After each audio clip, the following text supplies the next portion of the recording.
Welcome to The Explainer. Today, we are diving deep into a really fascinating personality archetype, the disciplined realist. We're going to move way beyond the simple labels, like cold or distant, to really get to the core philosophy that makes them tick. And we're kicking things off with this statement because, honestly, it's everything. This isn't just a casual preference. Think of it more like an operating system for life. It's a total commitment to seeing the world without the rose-colored glasses, and that single choice shapes every single thought and action that comes after.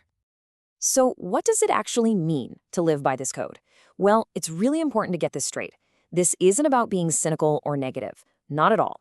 It's about building your entire life, all your decisions, your relationships, on a foundation of truth, the kind of truth you can actually see and observe, even when it's a little harsh. So, you see, the whole worldview starts by just stripping away all the wishful thinking, all the shoulds and coulds. It's about focusing with just absolute clarity on how things actually are. It's about looking at imperfection and power dynamics and seeing them as a given, not some kind of flaw in the system. And this philosophy, it doesn't just hang out as an idea. It actually shows up in 5 core personality traits that basically steer the ship on every decision. We're talking about everything from putting logic way ahead of emotion to having this deep-seated need for self-sufficiency, all the way to being mentally ready for even the absolute worst-case scenario. It's a very consistent, very structured way of being in the world. Now, this is where it gets really interesting. What's the core belief that's actually powering all of this realism? It's a deep acceptance of human nature itself. So instead of trying to fight against our basic drives, ambition, curiosity, survival, the goal here is to understand them, to work with them, and to navigate the world with a clear map of what really makes people, well, people. Okay, so let's see how this all comes together, because this is where this archetype gets truly fascinating. You have this hard, realist exterior, this sort of fortress of logic, but it often hides a surprisingly powerful and passionate inner world you just wouldn't expect. Which of course brings up a fantastic question. Can someone who really admires the pragmatism of thinkers like Machiavelli, guys known for their totally unsentimental view of power, can that same person also have a deep well of idealism? And the answer, maybe surprisingly, is a big yes. And this chart just lays out that central tension, or maybe it's more of a harmony. On one side, you've got the realist persona, logical, fully expects imperfection, sees the world as it is.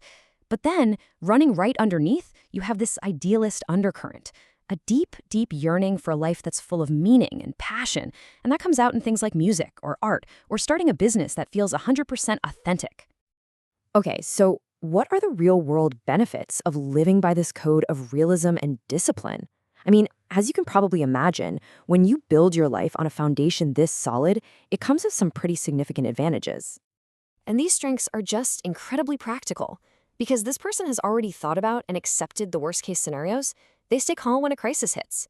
They're reliable because they're skilled at separating emotion from the decision-making process. And failure? Failure isn't this devastating thing. It's just data. It's a lesson to be filed away for the future. It all creates a personality that's super resilient, adaptive, and someone you can really, truly depend on. But you know how it is. Every strength casts a shadow. There's always a potential challenge, a price you pay for living inside that fortress of clarity and independence. This table really makes that duality clear.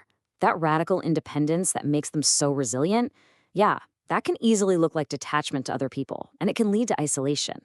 That blunt communication that's meant to be honest and clear, it can feel pretty harsh.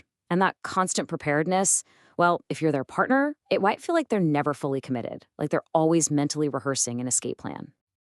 And these challenges, they really point to the core risk of this whole worldview. In the process of protecting yourself from illusions and disappointment, you might just build walls that are way too high. You might accidentally close yourself off from that messy, complicated, and beautifully irrational thing we call human connection. So that brings us to the final piece of this puzzle. How do you actually reconcile these two sides that seem like total opposites, the cold realist and the passionate idealist? How do they become one cohesive, functioning person? The key is right here. It's all about a reframe. That feeling of coldness people get, it isn't an absence of feeling. It's a deliberate control and grounding of it. Emotion is a really powerful force, and for this personality, it's something you have to understand and manage, not something you let rule your life. And this explains why intimacy and passion can be so unbelievably intense for the realist. It's not the default setting. It is a chosen, powerful, deliberate break from the day-to-day state of rational discipline. It's a conscious choice to lower the defenses and allow for a raw, all-consuming connection. And that's what makes it so incredibly meaningful.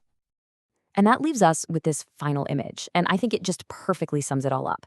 A personality built for resilience, for clarity, and for truth.